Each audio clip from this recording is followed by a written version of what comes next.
Saturday morning is race morning, as guessed. It's cold. Let's get into it.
Well, a quick update. I had absolutely a great time starting out. It was super duper fun racing with some of my friends, being back out here.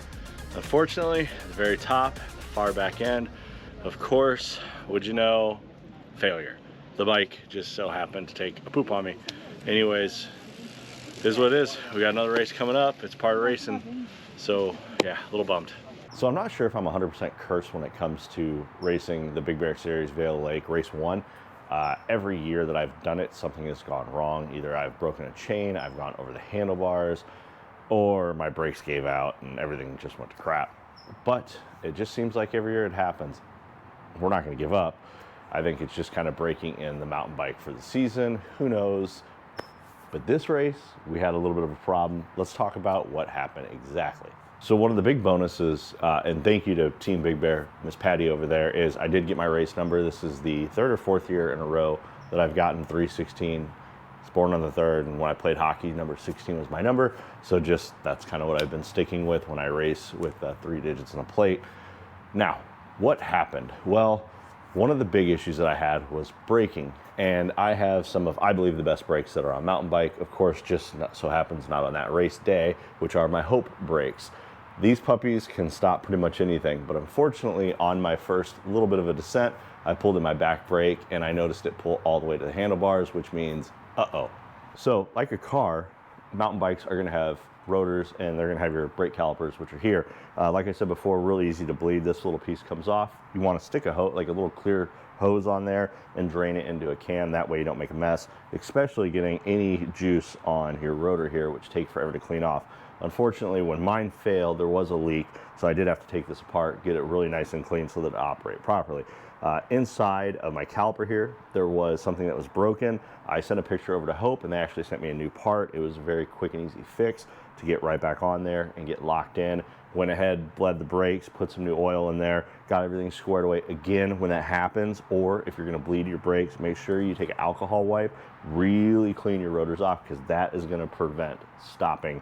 And if that gets on your brake pads, some people will tell you different, but you can take some sandpaper, rough them up a little bit, or you just need to throw them away and get new ones.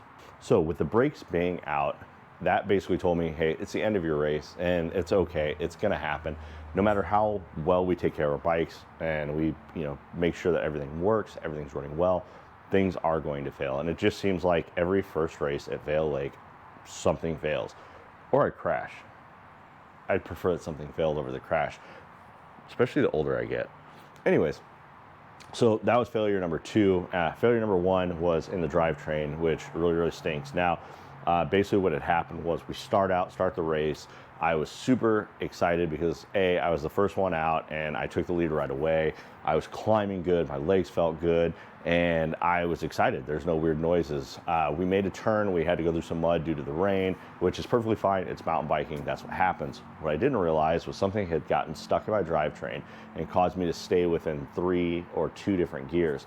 Now, the problem with that is I was in a low gear, but not a low enough gear. So when we made one of our big sweeping turns, people are passing me. And even pedaling at 120 cadence, I couldn't keep up with them because I just didn't have any power to put down. And then when we started climbing, I realized I'm in such a low gear that I have to push as hard as I possibly can. So immediately I was exhausted when I got to the top.